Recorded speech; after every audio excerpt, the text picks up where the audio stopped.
Hello students, எல்லாரும் எப்படி இருக்கீங்க? எல்லாரும் நல்லா இருப்பீங்கன்னு நம்புகிறேன். ஸோ நல்லா இல்லை அப்படின்னா நல்லா ஆயிக்கோங்க, வேறு வழி இல்லை.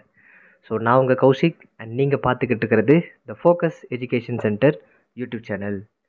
சரி வாங்க கிளாஸ் உள்ள போகலாம். ஸோ இன்றைக்கி என்ன டாபிக் அப்படின்னா கிளாஸ் 5 சிபிஎஸ்சியோடைய நியூ புக். ஸோ அதோடைய சாப்டர் 2 ஃப்ராக்ஷன்ஸ். ஸோ இதுதான் வந்து பார்க்க போகிறோம். So introduction to fraction. முதல்ல ஃப்ராக்ஷன்னா என்னன்னு முதல்ல தெரிஞ்சுக்கணும். ஸோ ஃப்ராக்ஷன் நம்ம டெய்லி பார்க்கக்கூடிய லைஃப்பில் எல்லா இடத்துலையும் நம்ம பார்க்குறோம். அதாவது ஃப்ராக்ஷன் அப்படிங்கிறதோட மேக்ஸு, சயின்ஸு, சோஷியல், ஏன் சொல்லப்போனால் இங்கிலீஷு, இல்லை தமிழ், ஸோ எல்லா நம்ம என்னென்னலாம் படிக்கிறோமோ அது எல்லாத்தையும் நம்ம லைஃப்பில் எல்லா இடத்துலையும் பார்த்துக்கிட்டே தான் இருக்கும். ஸோ அதே மாதிரி இதை வந்து பார்த்திங்கன்னு வச்சுக்கோங்க, இப்போது பேசிக்காக சொல்ல போனோம் அப்படின்னா ஒரு சப்பாத்தியோ, ஒரு இட்லியோ, ஒரு தோசையோ, இல்லை ஒரு பீஸாவோ, ஒரு பர்கரோ, உங்களுக்கு என்ன பிடிக்குமோ அதை வச்சுக்கோங்க. அது வந்து இப்படி ஒரு ரவுண்ட் ஷேப்பில் இருக்குது. இதை நீங்கள் மட்டுமே முழுசாக சாப்பிட்டிங்கன்னா ஃபுல்லாக இருக்குது, கரெக்டாக. இது வந்து ஒரு ஃபுல். அது வந்து என்ன வேணால் வச்சுக்கோங்க, சப்பாத்தி, பர்கர், பீஸா, இல்லை ஒரு ரோல், இல்லை ஒரு தோசை, இட்லி, எதுனாலும் வச்சுக்கோங்க உங்களுக்கு பிடிச்சது. அது வந்து ஃபுல்லாக இருக்குது. நீங்கள் சாப்பிட்டீங்க அப்படின்னா ஃபுல்லாக நீங்கள் சாப்பிட்டீங்கன்னு அர்த்தம். சரியா? ஃபுல்லாக நீங்கள் சாப்பிட்டீங்கன்னு அர்த்தம். இது வந்து ஒன்றுன்னு அர்த்தம். ஏன்னா ஒன்று தானே சாப்பிட்றீங்க, அப்போ வந்து ஒன்றுன்னு அர்த்தம். சரியா? ஃபுல்னா ஒன்றுன்னு அர்த்தம். இதே உங்கள் ஃப்ரெண்டு யாரோ க்ளோஸ் ஃப்ரெண்டு இருக்காங்க, இல்லை வந்து பார்த்தீங்கன்னா உங்கள் பேரண்ட்ஸ்க்காக ஷேர் பண்ணுறீங்க அப்படின்னா ஆஃப் எடுத்துக்கலான்ற மாதிரி சொல்லுவோம். கரெக்டாக? ஆஃப் நீ பாதி எடுத்துக்கோ, நான் பாதி எடுத்துக்கோ அப்படின்றோம். அப்போ ஆஃப்னா இந்த ஃபுல் சர்க்கிளில் நான் என்ன பண்ணுறேன் அப்படின்னா, ஸோ இது வந்து ஒரு ஃபுல் சர்க்கிள். இதில் நான் என்ன பண்ணுறேன் அப்படின்னா சென்டராக ஒரு கோடு போடுறேன். சென்டராகவும் போடலாம், இப்படி ஸ்ட்ரைட்டாகவும் போடலாம், எப்படினாலும் போட்டுக்கலாம், நம்ம இஷ்டம். ஆனால் சென்டராக ஒரு கோடு போட்டோன்னா பாதி பாதியாக பிரியும். அப்படின்னா என்ன அர்த்தம்? ஈக்குவலாக பிரியுதுன்னு அர்த்தம். ஸோ இதை நான் எப்படி வரைஞ்சிக்கலாம் அப்படின்னா, இப்போ பாதி கட் பண்ணிட்டேன்னா, இப்போ பாதி கட் பண்ணால் அது எப்படி இருக்கும்? ஸோ இந்த சைடு பாதி இருக்கும். கரெக்டாக? ஒன்று இப்படி பாதி இருக்கும், இல்லைனா இப்படி பாதி இருக்கும். ஸோ மேலே வந்து பார்த்திங்கன்னா நீங்கள் உங்கள் ஃப்ரெண்டுக்கு யாராவது கொடுத்துருவீங்க, இல்லை ஃபேமிலி யாருக்காக கொடுத்துருவீங்க. கரெக்டாக? ஸோ இந்த பார்ட் வந்து பார்த்திங்கன்னா உங்கள் ஃப்ரெண்ட்ஸுக்கு, இல்லை இவங்களுக்கு ஃபேமிலிக்கு யாருக்கா பாதி பாதி கொடுத்துருவீங்க. சரி, ஓகே. ஸோ அதை நம்ம கட் பண்ணி எடுத்தாச்சு. ஸோ ஆஃப் வந்து பார்த்திங்கன்னா இப்படி தான் இருக்கும். சரி, ஆஃப் அப்படின்றோம்ல, ஆஃப்னா ஒன்றில் பாதின்னு அர்த்தம். எப்பயுமே ஆஃப்னா டிவைடட் பை 2ஆக தான் இருக்கும். எப்பவுமே ஆஃப்னா டிவைடட் பை 2ஆக தான் இருக்கும். அண்ட் ஃப்ராக்ஷனில் இது முக்கியமாக தெரிஞ்சுக்கோங்க. ஃப்ராக்ஷன்னாலே in terms of x by ஒய்ன்னு இருக்கணும். சார் என்ன சார் இது எக்ஸ் பை ஒய்னு போடுறீங்க அப்படின்லாம் ஷாக் ஆக வேண்டாம். எக்ஸ் பை ஒய்ங்கிறது எந்த வேல்யூனாலும் நம்ம எடுத்துக்கலாம்னு அர்த்தம். ஸோ எக்ஸுங்கிற இடத்துல எந்த நம்பர் வேணாலும் போட்டுக்கலாம். 1லேருந்து இன்ஃபினிட்டி வரைக்கும் ரொம்ப பெரிய பெரிய நம்பர்ஸ் வரைக்கும் இருக்குல்ல, எதுனாலும் போட்டுக்கலாம். ஒய்ங்கிற இடத்துலையும் எந்த நம்பர்னாலும் போட்டுக்கலாம். ஆனால் ஒய்ங்கிற இடத்துல 0 மட்டும் போடக்கூடாது, அவ்வளோதான். ஒய்ன்ற இடத்துல 0 மட்டும் போடக்கூடாது, அவ்வளோதான். ஸோ எக்ஸ் ஒய்ங்கிறது இதுக்கு பேர் வேரியபிள்ஸ் அப்படின்னு சொல்லுவாங்க. இந்த இடத்துல ஏ போட்டுக்கலாம், பி போட்டுக்கலாம், சி போட்டுக்கலாம், ஏ டு இசட் எதுனாலும் போட்டுக்கலாம். நம்ம எக்ஸ் ஒய்னு வச்சுக்கிறோம். சரி, இந்த எக்ஸுங்கிறது அதாவது மேலே இருக்கிறது, இந்த டிவைடு, இது பேர் டிவைடு தான். இந்த டிவைடுக்கு மேலே இருக்கிறது வந்து பார்த்தீங்கன்னா நியூமரேட்டர். இதுக்கு பேர் நியூமரேட்டர். ஸோ கீழே இருக்கிறது வந்து பார்த்தீங்கன்னா டினாமினேட்டர். ஸோ ஷார்ட்டாக வந்து மேலே இருக்கிறது என், கீழே இருக்கிறது வந்து டி அப்படின்னு தான் சொல்லுவாங்க. ஸோ நியூமரேட்டர், டினாமினேட்டர் அப்படி தான் சொல்லுவோம். ஸோ ஆஃப்னாலே, ஸோ இதனால் என்ன சொல்லியிருக்கேன்? ஆஃப்னாலே அதோட வேல்யூ வந்து பார்த்தீங்கன்னா 1/2 தான். ஆஃப்னாலே 1/2 தான். ஏன்னா பாதி, கரெக்டாக பாதி. ஒரு விஷயத்த ஃபுல்லாக இருக்கிறத நான் பாதியாக எடுத்துக்கிட்டேன். அப்போ பாதினா 1/2 ஆஃப். 1/2 வேறு ஒன்றுமே கிடையாது. இங்கே நல்லா பாருங்கள். ஸோ ஃப்ராக்ஷன் இப்போ 1/2 இருக்கா, இந்த மாதிரி கொடுத்தாலும் சரி, டிவைடு தான் இது. இந்த கோடு பேர் வந்து டிவிஷன். ஆர் இதை எப்படி மாற்றி எழுதலாம் அப்படின்னாலுமே 1 டிவைடட் 2 இப்படி போட்டால் உங்களுக்கு ஞாபகம் இருக்கா? ஒரு சில பேருக்கு இப்படி போட்டால் டிவிஷன். கரெக்டாக? நம்ம ஆரம்பத்தில் சொல்லியிருக்கோம், டிவிஷனுக்கு அப்புறம் வரக்கூடிய நம்பரை வெளியே எழுதிக்கோங்க, டிவிஷனுக்கு பின்னாடி வரக்கூடிய நம்பரை ஒரு பாக்ஸ் போட்டு அதுக்குள்ளே எழுதிக்கோங்கன்னு சொல்லியிருக்கோம். இப்போ 2 டேபிளில் உள்ளே இருக்கக்கூடியது 1 வருமா? 2 டேபிளில் 1 வராது. ஏன்னா 2 1s are 2ன்னு தான் ஆரம்பிக்குது. கரெக்டாக? 2 1s are 2ன்னு தான் ஆன்சரே ஆரம்பிக்குது. ஆன்சரே 2லேருந்து ஆரம்பிக்குது. அப்புறம் எப்படி 1 நம்ம கண்டுபிடிக்கிறது? அப்போ கண்டுபிடிக்க முடியாது. அப்படின்ற சுச்சுவேஷனில் நான் என்ன பண்ணோம் அப்படின்னா இங்கே ஒரு பாயிண்ட் வச்சுக்கலாம். இங்கே ஒரு பாயிண்ட் வச்சா இங்கே ஒரு 0வை ஆட் பண்ணிக்கலாம். இப்போ 2 டேபிளில் 10 வருமா? வரும். எத்தனை டைம்ஸ்? 2 5s are 10. அப்போ 2 5s are 10. இப்போ இது ரெண்டுத்தையும் நான் மைனஸ் பண்ணுறேன் அப்படின்னா எனக்கு 0ன்னு வந்துடும். எப்போ எனக்கு 0ன்னு வருதோ அப்போது மேலே இருக்கிற பேர் கோஷியன்ட். மேலே இருக்கிற பேர் வந்து கோஷியன்ட் தான் என்னுடைய ஆன்சர். என்ன வந்திருக்கு? 0.5. அது 0.5நாலே முன்னாடி ஒரு 0 இருக்குன்னு தான் அர்த்தம். ஸோ 0.5ன்னு எழுதலாம், இல்லை 0.5ன்னு எழுதலாம். ஸோ ஆஃப்னாலே அதோட வேல்யூ வந்து எவ்வளோன்னு பார்த்தீங்கன்னா 0.5. சரியா? அப்போது நல்லா கவனிங்க. ஸோ இப்போது ஒரு 0.5 ஏன்னா ஆஃப்னு தானே சொல்லியிருக்கேன். அப்போ 2 ஆஃப்னா எனக்கு 1 வரணும். 2 பாதியை நான் ஒன்றா சேர்த்துனா எனக்கு 1 முழுசாக வரணும். இப்போ 0.5 + 0.5 ரெண்டுத்தையும் ஆட் பண்ணுறேன் அப்படின்னா ஒரு ஆஃப் இன்னொரு ஆஃப், அதாவது ஆஃப் ப்ளஸ் ஆஃப், இது ரெண்டுத்தையும் நான் ஆட் பண்ணுறேன் அப்படின்னா 5 + 5 10. அப்போ 0 கேரி ஓவர் 1. இங்கே எல்லாமே 0, மேலே மட்டும் தான் 1 இருக்குது. அப்போ 1 மட்டும் போட்டுக்கிறேன். 1.0 அப்படின்னா 1ன்னு தான் அர்த்தம். சரியா? 1.0 1 தான் அர்த்தம். பாருங்கள் 1 வந்துருச்சா? 2 ஆஃபை நான் ஒன்றா சேர்த்தா எனக்கு 1ன்னு வந்துருச்சு. அவ்வளோதான், சிம்பிள். சரி, இது புரியணுன்றதுக்காக தான் சொல்லி கொடுத்தது. இதை மட்டும் நான் எரேஸ் பண்ணிக்கிறேன். மிச்சம் எல்லாம் அப்படியே இருக்கட்டும் அதே இடத்துல.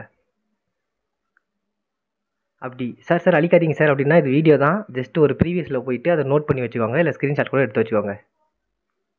சரி, இப்போ 0.5 வந்துருச்சா? இப்போ அடுத்து பாதியிலையும் பாதினா என்ன அர்த்தம்? நான் இங்கே ஒரு கோடை இங்கே கட் பண்ணுறேன். அப்போது பாதியிலையும் பாதி, ஆஃபில் ஆஃப், ஆல்ரெடி ஆஃப் தான் இது. இதுலேயும் ஒரு ஆஃப் கட் பண்ணுறேன். இதுலேயும் இன்னொருத்தன் வந்துட்டான்.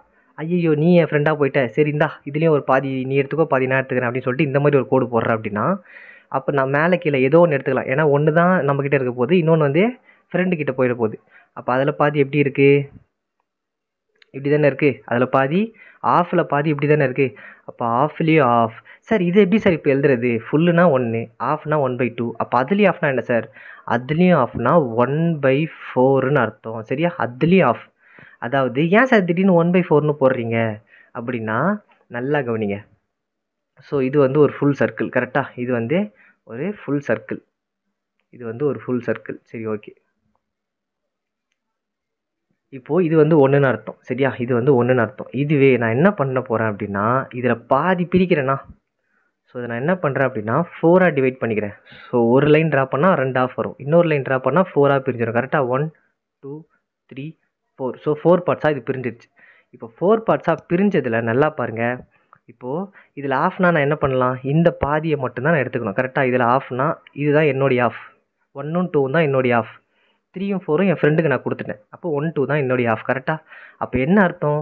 மொத்தமாக இருந்ததே 2 பார்ட்ஸு. அதில் ஒரு பார்ட்டை நான் வந்து என் ஃப்ரெண்டுக்கு கொடுத்துட்டேன், ஒரு பார்ட் என்கிட்ட இருக்குது. அதாவது இந்த கீழே டினாமினேட்டரில் இருக்கிறது எல்லாமே என்ன அப்படின்னா டோட்டல் பார்ட்ஸ். மொத்தமாக ஸ்டார்டிங்கில் எத்தனை பார்ட்ஸாக இருந்துச்சு. மேலே இருக்கிறது என்னென்னா ஷேடடு பார்ட். அதாவது எவ்வளோ ஷேட் பண்ணியிருக்கோம், அது எவ்வளோ கொடுத்துருக்கோம் அப்படின்ற மாதிரி அர்த்தம். இப்போ 1/4 ஏன் இப்படி போட்டிருக்கோன்னு நல்லா பாருங்கள். இங்கே பாருங்கள், 1/4 அப்படின்னா மொத்தமாக எத்தனை இருக்குது? 1 2 3 4 பார்ட்ஸ் இருக்குது. மொத்தமாக எத்தனை இருக்குது? 4 பார்ட்ஸ் இருக்குது. அதில் இந்த ஒரே ஒரு பார்ட்டை மட்டும் தானே நான் வரைஞ்சிருக்கேன். அப்போது என்ன அர்த்தம்? மொத்தமாக 4 பார்ட்ஸ், அதை டினாமினேட்டரில் போட்டாச்சு. எவ்வளோ ஷேட் பண்ணியிருக்கேன்? ஒரே ஒரு பார்ட்ஸ், அதை மேலே போட்டாச்சு. ஏன்னா மேலே இது மட்டும் தானே இருக்குது. இங்கே பாருங்கள், இது மட்டும் தானே இருக்குது, இந்த பார்ட் மட்டும்தான் இருக்குது, ஆஃப்லேயும் ஆஃப் தான் இருக்குது. அதனால தான் நம்ம அப்படி போட்டிருக்கோம். சரியா? சரி, இது புரிஞ்சால் ரொம்ப சந்தோஷம். புரியல அப்படின்னா கமெண்ட் பண்ணுங்கள், என்ன புரியலன்றதை பார்ப்போம். சரி, அப்படி புரியலன்னா இன்னொரு வாட்டி வந்து பேக் போயிட்டு கொஞ்சம் ரிவர்ஸ் போயிட்டு நல்லா கேட்டு பாருங்கள், புரியும். அப்படி புரியல அப்படின்னாலுமே கமெண்ட் பண்ணுங்கள், என்ன புரியல ஏது புரியலன்னு சொல்லிட்டு டைமிங்கை மென்ஷன் பண்ணி கமெண்ட் பண்ணுங்கள். சரி, இப்போது இதுலேயும் பாதினா என்ன சார் பண்ணணும் அப்படின்னா, இதுலேயும் பாதினா என்ன பண்ணணும்னா நல்லா பாருங்கள், இது அப்போ பாதினா நான் என்ன பண்ணணும்? நடுவில் இங்கே கட் பண்ணணும். கரெக்டாக? நடுவில் இங்கே கட் பண்ணணும். இங்கே கட் பண்ணால் தான் பாதி வரும். கரெக்டாக? சரி, அப்போ அதில் பாதி எப்படி வருது? அதில் பாதி வந்து பார்த்திங்கன்னா அவ்வளோதான், இவ்வளோ தான் வருது. அதில் பாதி எவ்வளோ வருது? இவ்வளோ தான் வருது. ஸோ அப்போ இதுலேயும் பாதி, 1/4லேயும் பாதி அப்படின்னா 1/8 அப்படின்னா என்ன அர்த்தம் அப்படின்னா, இப்போ நல்லா பாருங்கள், 1/4னா 4 பார்ட்ஸில் ஒன்றை ஷேட் பண்ணோம். இப்போ 1/8 அப்படின்னா அதை மொத்தம் நம்ம 8ஆக பிரிக்கிறோம். ஸோ 1 2, அதாவது ஒரு சிங்கிள் லைன் ட்ரா பண்ணால் 2 ஆஃபாக பிரியும். டபுள் லைன் ட்ரா பண்ணோம் அப்படின்னா 4ஆக பிரியும். அப்போ ட்ரிபிள் லைன் ட்ரா பண்ண அப்படின்னா 1 2 3 4 5 6ஆக பிரியுது. அப்போது 4 லைன்ஸ் ட்ரா பண்ணால் 8ஆக பிரிஞ்சிடும். ஸோ 1 2 3 4 5 6 7 8 பார்த்துங்க, 8ஆக பிரிஞ்சிருச்சா? ஸோ இந்த சர்க்கிளை நான் 8ஆக பிரிச்சிட்டேன், அதுதான் டோட்டல் பார்ட் 8. அதில் ஒரே ஒரு பார்ட்டை மட்டும் நான் ஷேட் பண்ணிக்கிறேன் அப்படின்னா, இந்த ஒரே ஒரு பார்ட்டை மட்டும் நான் ஷேட் பண்ணிக்கிறேன் அப்படின்னா அதுதான் இந்த ஒரு பார்ட்டு. புரியுதா? அதுதான் இந்த ஒரே ஒரு சின்ன பார்ட்டு. 1/4லேயும் பாதி, அதுதான் இந்த 1/8. ஓகே, சரி, இதை நம்ம என்ன பண்ணிக்கலாம்? இதை நம்ம எரேஸ் பண்ணிக்கலாம். ஓகே, சரி, இப்போ இது அவ்வளோதான். ஸோ நெக்ஸ்ட் நம்ம என்ன பண்ணலாம் அப்படின்னா, ஓகே சரி, அப்போ இதுலேருந்து நம்ம என்ன பண்ணலாம் அப்படின்னா, என்ன மெயினாக தெரிஞ்சுக்கணும் அப்படின்னா, ஒரு நியூமரேட்டர் ஒரு டினாமினேட்டர் இருக்குது. நியூமரேட்டர் அப்படின்னா அது வந்து எவ்வளோ பார்ட்ஸ் நம்ம எடுத்திருக்கோம். ஸோ பார்ட்ஸ் டேக்கன் எவ்வளோ பார்ட்ஸ் எடுத்திருக்கோம். டினாமினேட்டர் அப்படின்னா டோட்டல் பார்ட்ஸ் மொத்தமாக எவ்வளோ இருக்குது அப்படின்றதா டினாமினேட்டரில் போடுவோம். சரியா, இது வரைக்கும் புரிஞ்சுதா? சரி, super. Next comparing fractions. So கவலையே படாதீங்க, உங்கள் கொஷினில் A to Z ஃப்ராக்ஷனை பற்றி என்ன கொஷின்லாம் கேட்பாங்களோ அது எல்லா கொஷின்லையும் நம்ம இந்த கிளாஸில் சால்வ் பண்ண போகிறோம். ஸோ அதனால் கவனமாக கவனிச்சிக்கோங்க. சரியா, கவனமாக கவனிங்க. அண்ட் இதை கவனிச்சிட்டிங்க அப்படின்னா எப்படி கொஷின் கேட்டாலும் உங்கள் எக்ஸாமில் நீங்கள் எழுதிடலாம். So comparing fractions, same denominator. இப்போ என்ன பண்ணப்பா, இப்போது கொஷின் எப்படி தான் கேட்பாங்க, கம்பேரிங் ஃப்ராக்ஷன்ஸ் அப்படின்னு கேட்பாங்க. அதில் வந்து பார்த்திங்கன்னா ஒரு மெத்தட் வந்து சேம் டினாமினேட்டர். ஃபார் எக்ஸாம்பிள் இப்போ ஒரு கொஷின் சொல்கிறேன்னு வச்சுக்கோங்க. ஸோ என்ன சொல்லலாம், 3/7 அண்டு 5/7 அப்படின்ட்டுருக்குன்னு வச்சுக்கோங்க. இதில் வந்து டினாமினேட்டர் பாருங்கள், டினாமினேட்டர்ன்றது கீழே இருக்குது. அப்போ டினாமினேட்டர் எப்படி இருக்குது, இங்கேயும் 7 இருக்குது, இங்கேயும் 7 இருக்குது. கரெக்டாக டினாமினேட்டர் வந்து சேமாக இருக்குது. அப்போ சேம் டினாமினேட்டர். அப்போ டினாமினேட்டர் சேமாக இருந்தால் ரொம்ப ரொம்ப simple.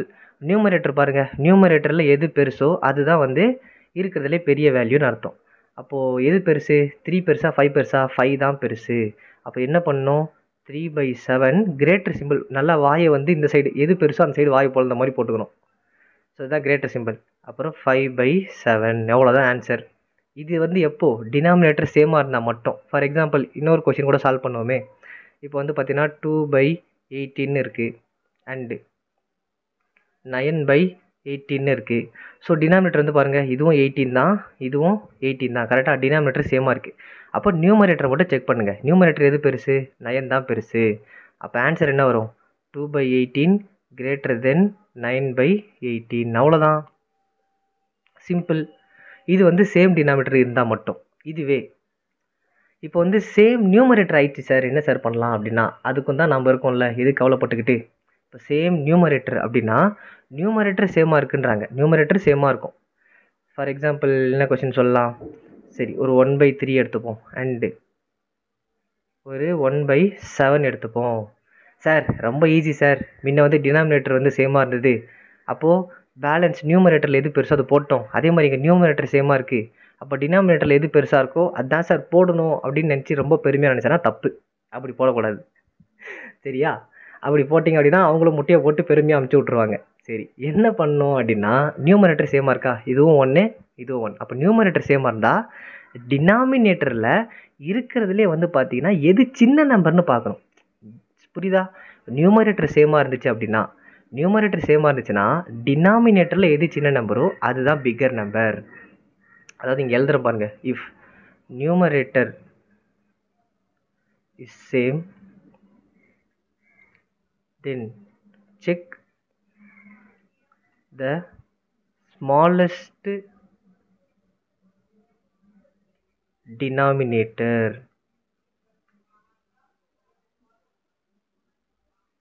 So it is greater.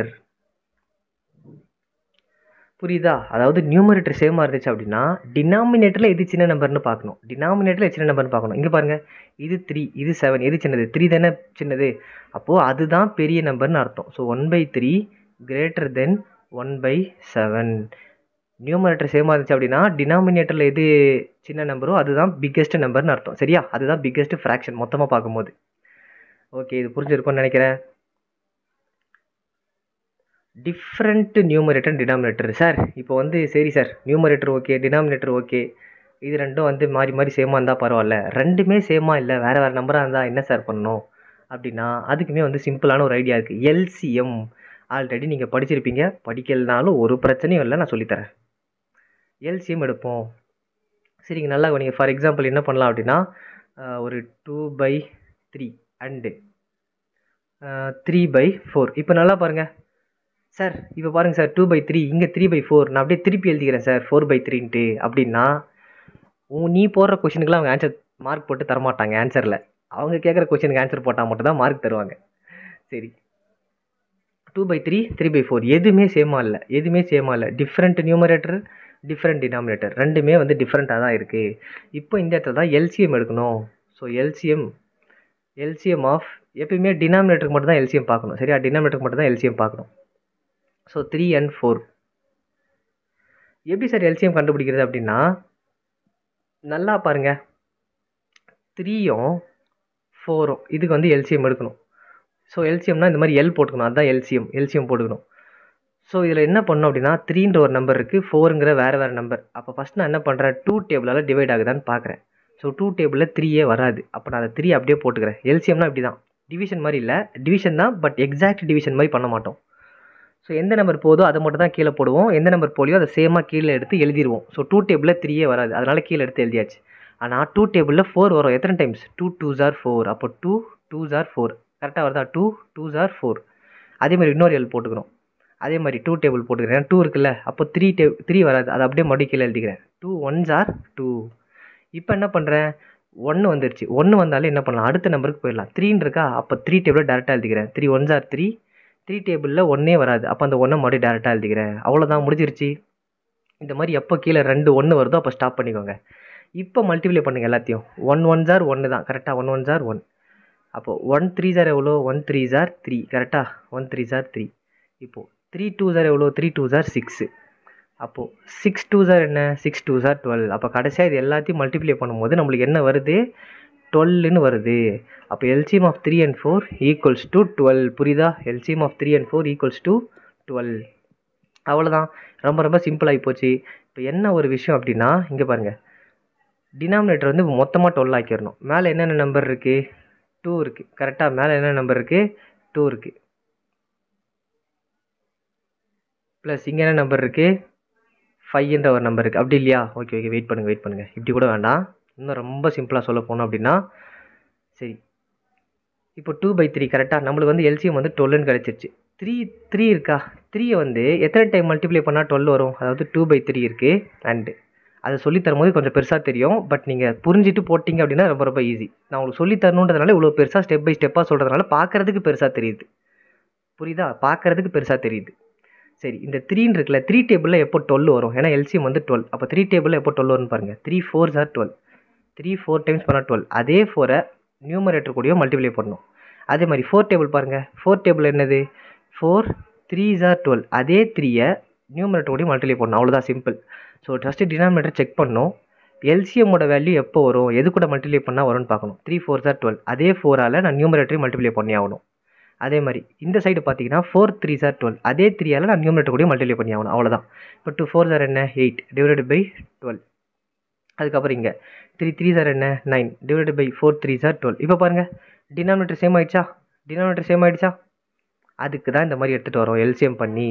So denominator same ஆன உடனே என்ன பண்ணிடலாம், நியூமரேட்டரில் எது பெருசோ அது போட்டுடலாம். அப்போ நியூமரேட்டர் 9 தானே பெருசு, அப்போது 9 தான் கிரேட்டர். ஓகேவா? ஆனால் ஆன்சர் வந்து இது கிடையாது. ஆன்சர் வந்து இப்படின்னு எழுதிடக்கூடாது. என்ன எழுதணும், கொஷினில் என்ன கேட்டிருக்காங்களோ அதை தான் ஆன்சரில் எழுதணும். அப்போ கொஷின் வந்து என்னது, 2/3, இன்னொன்று வந்து 3/4. ஆனால் இதில் நம்ம என்ன சைன் போட்டிருக்கோம், நடுவில் கிரேட்டர் சைனை இப்படிக்கா வாயை பொழந்த மாதிரி போட்டுருக்கோம் ரைட் ஹேண்ட் சைடு. அதே ரைட் ஹேண்ட் சைடு வாயை பொழந்த மாதிரி போட்டுட்டு இப்போ இந்த மாதிரி எழுதுனீங்கன்னா இதுதான் உங்களுடைய ஒரிஜினல் ஆன்சர். இப்போ இதுதான் வந்து உங்களுடைய ஆன்சர். புரியுதா? அவ்வளோதான், சிம்பிள். இதே மாதிரி தான் எல்லாமே. எல்சிஎம் எடுக்கிறீங்க, போடுறீங்க, அவ்வளோதான். ஸோ மறந்துருச்சு அப்படின்னா கொஞ்சம் பேக்வேர்டில் போயிட்டு, கொஞ்சம் பேக்வேர்டில் தள்ளி வீடியோவை பார்த்துட்டு மறுபடியும் ஃப்ரண்ட்டில் வாங்க. Equivalent fraction, super. ஈக்குவலன்ட் ஃப்ராக்ஷன்றது ஒரு மாதிரி ஜாலியாக இருக்கும். சரி, ஈக்குவலன்ட் ஃப்ராக்ஷன் இதில் என்ன அப்படின்னா சேம் வேல்யூ வந்துக்கிட்டே இருக்கும். ஃபார் எக்ஸாம்பிள் ஃபஸ்ட்டு கொஸ்டின் வந்து பார்த்தீங்கன்னா, find the equivalent fraction of 1/2 அப்படின்னு சொல்லிட்டு சொல்கிறாங்க. சரியா? 1/2க்கான ஈக்குவலன்ட் ஃப்ராக்ஷன்லாம் எனக்கு கண்டுபிடிச்சி சொல்லுங்கள் அப்படின்றாங்க. ஒன்றுமே இல்லை. இப்போது இது என்ன பண்ணலாம் அப்படின்னா, இது ரெண்டும் 1 டேபிளில் மல்டிப்ளை இருக்குது. அதாவது மேலேயும் 1 டேபிளால் பண்ணால், கீழேயும் 1 டேபிளால் பண்ணால் 1 1s are 1, 2 1s are 2. சரியா? அந்த மாதிரி பண்ணி வச்சுருக்காங்க. இப்போ நான் என்ன பண்ணுறேன் அப்படின்னா, ரெண்டுத்தையும் அடுத்த டேபிள் 2 டேபிளால் மல்டிப்ளை பண்ணுறேன். அவ்வளோதான்.